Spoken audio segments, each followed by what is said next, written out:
नमस्कार।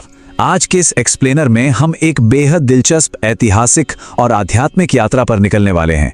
ये एक ऐसी कहानी है जो वृंदावन की शांत पहाड़ियों से शुरू होकर अरावली की उबड़-खाबड़ वादियों तक जाती है। जी हाँ, हम बात कर रहे हैं मदना मोहन की। अब आगे बढ़ने से पहले ये समझना जरूरी है कि मदना मोहना नाम का आखिर अर्थ क्या है। देखिए, मदना यानी कामदेवा, जिन्हें हर किसी को आकर्षित करने वाला माना जाता है, और मोहना यानी जो उन्हें भी मोह ले। जरा सोचिए, जो सबको मोह लेता है उसको भी मोह लेने वाली कितनी अद्भुत शक्ति होगी। तो चलिए इस सफर के मुख्य पड़ाव देख लेते हैं। हम शुरुआत करेंगे मदना मोहना के उद्भव से, फिर देखेंगे मुगल खतरे से उनका बचाव, एक राजा की अटूट भक्ति, करौली की वास्तुकला और आखिरी में आधुनिक तीर्थयात्रियों के लिए एक छोटा सा मार्गदर्शन। तो सीधे चलते हैं अपने पहले भाग की तरफ, जहां हम कामदेव को मोहने वाले उस प्राचीन मंदिर की बात करेंगे। ये कहानी शुरू होती है 1580 के दशक में। यमुना नदी के बिल्कुल किनारे एक बेहद ही खूबसूरत और विशाल लाल बलुआ पत्थर का मंदिर बनाया गया था। ये एक सच्चा आर्किटेक्चरल मार्वल है जो सनातना गोस्वामी के मार्गदर्शन और एक बेहद अमीर व्यापारी रामदास कपूर की आर्थिक मदद से तैयार हुआ था। गौड़ीय वैष्णव परंपरा में अगर देखा जाए तो ये मूर्ति एक बहुत ही महत्वपूर्ण कदम है। इसे संबंध का प्रतीक माना जाता है, यानी परमात्मा के साथ अपना रिश्ता वापस जोड़ना। अद्वैत आचार्य द्वारा खोजी गई ये मूर्ति लोगों को भौतिक और सांसारिक आकर्षणों से दूर ले जाकर आध्यात्म की राह दिखाती है। अब आते हैं कहानी के अगले और सबसे रोमांचक मोड़ पर, मुगल खतरा और उन मूर्तियों का वो गुप्त सफर। देखिए, वक्त हमेशा एक जैसा नहीं रहता। 1669 आते आते जब सम्राट औरंगजेब ने मंदिरों के खिलाफ आदेश जारी किए तो माहौल पूरी तरह बदल गया। देखते ही देखते अगले ही साल 1670 में भक्तों ने रातों रात मूर्ति को वृंदावन से गुप्त रूप से निकाल लिया। ये सफर लंबा चला और आखिरकार 1742 में ये मूर्तियां जयपुर दरबार पहुंची। दरअसल 17वीं शताब्दी की उन साम्राज्यवादी नीतियों और मंदिरों के विध्वंस के खतरे ने एक ऐसी स्थिति पैदा कर दी थी जहां अपनी इस धरोहर को बचाने के लिए इस रातों रात गुप्त स्थानांतरण के अलावा लोगों के पास कोई दूसरा रास्ता बचा ही नहीं था। लेकिन जरा सोचिए, पीछे वृंदावन में जो भक्त रह गए उनका क्या? वहां पर पूजा का क्रम रुकना नहीं चाहिए था। इसीलिए प्रतिभू यानी प्रतिनिधि मूर्तियां वहां स्थापित की गईं ताकि बिना किसी रुकावट के ध्यान और पूजा बिल्कुल वैसे ही चलती रहे। एक बेहतरीन लॉजिस्टिकल कदम है ना? चलिए अब बढ़ते हैं अपने तीसरे हिस्से की तरफ। यहां एक राजा की अटूट और यूं कहें कि बिल्कुल अंधी भक्ति की कहानी जुड़ी है। अब मूर्तियां जयपुर के दरबार में बिल्कुल सुरक्षित थीं, सब कुछ ठीक था।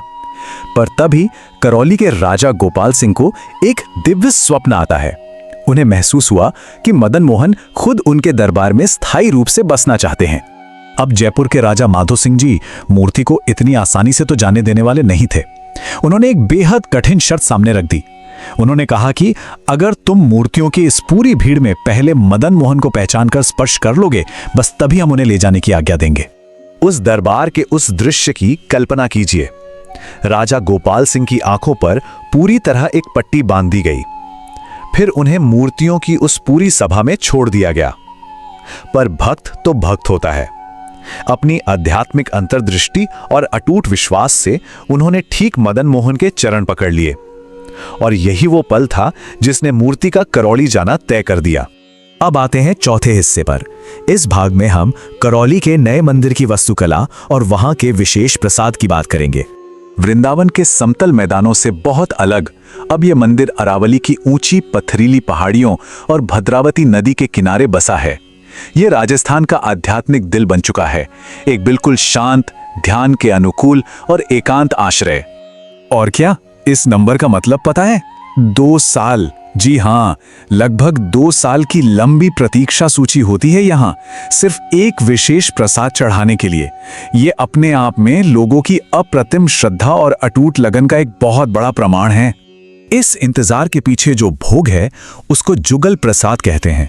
इसमें भगवान को लड्डू और कचौरी का भोग लगता है, और इसकी खासियत या एक्सक्लूसिविटी ये है कि दिन में केवल एक बार और कोई एक ही व्यक्ति इस भोग को चढ़ा सकता है ना? बिल्कुल अद्भुत।